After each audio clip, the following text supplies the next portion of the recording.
Commitment তেখেতে ৰাখিছিল বুলি মোক ইংগিত দিছে আৰু তেখেতক এখনি ফুলাম গামোচা বা তেখেতৰ যিটো কাপ যিটো প্ৰাইজ এইখিনি আমাৰ মাননীয় সভাপতি আৰু অধ্যক্ষ মহোদয় তেখেত ল'ৰাজনক দিবলৈ এই আমাৰ শফিকুল ইছলাম শফিকুল ইছলামক আমাৰ মাননীয় গভৰ্ণিং বডিৰ সভাপতি আছে খৰচ আছে ল'ৰাজনক এতিয়া মই নিজেই 10,000 টকা তেওঁক মই দি দিম।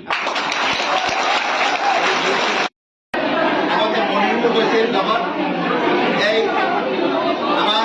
মহাবিদ্যালয়ৰ ছাত্ৰ একতা সভাৰ কেম্প এণ্ড স্পৰ্টছ বিভাগত তেখেতৰ আৰু চিনাকি এতিয়া মই বা কোনো দিব নালাগে, তাৰ নামে এতিয়া চিনাকি হৈছে শফিকুল। ৰেড ৰান আসামৰ আজি আপোনালোকে চেলিব্ৰেশ্যন কৰিলে, কি ক'ব? 30 তাৰিখত আসাম এইডছ কণ্ট্ৰল ছ'চাইটিৰ ফালৰ পৰা ৰেড ৰান 2023 মিনি মাৰাথন ৰেচত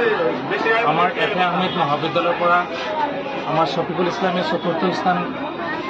অধিকাৰ কৰিবলৈ সক্ষম হৈছে। এই চেগতে আমি গোটেই দক্ষিণ কামৰূপবাসীৰ লগতে আমি এফে আহমেদ মহাবিদ্যালয় যথেষ্ট উৎফুল্লিত হৈছোঁ আৰু তেখেতক আমি গৌৰৱান্বিত। আৰু এই চেগতে গোটেই আজি মহাবিদ্যালয় তৰফৰ পৰা আমাৰ ছাত্ৰ ছাত্ৰীৰ ফালৰ পৰা তেওঁক আমি পুষ্প আদৰণি জনাওঁ। আৰু এই আজিৰ দিনটোত আমি মহাবিদ্যালয়ৰ ফালৰ পৰা তেওঁ অহা 8 তাৰিখত অনুষ্ঠিত হ'ব লগা গোৱাত নেশ্যনেল লেভেল মাৰাথন ৰেচত তেওঁ অহা যোৱাৰ কাৰণে যিখিনি খৰচ হয় সেইখিনি আমাৰ মহাবিদ্যালয়ৰ তৰফৰ পৰা আমি বহন কৰিম। লগতে মই ব্যক্তিগতভাৱে তেওঁ যাতে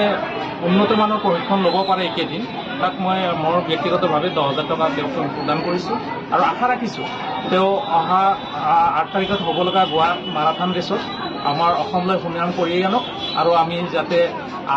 সকলোৱে সেই দিনটোলৈ অপেক্ষা কৰিম যাতে আমি তেওঁৰ জৰিয়তে আমি আমাৰ গড়ৈমাৰী অঞ্চলৰ লগতে আমি আমাৰ কলেজে গৌৰৱান্বিত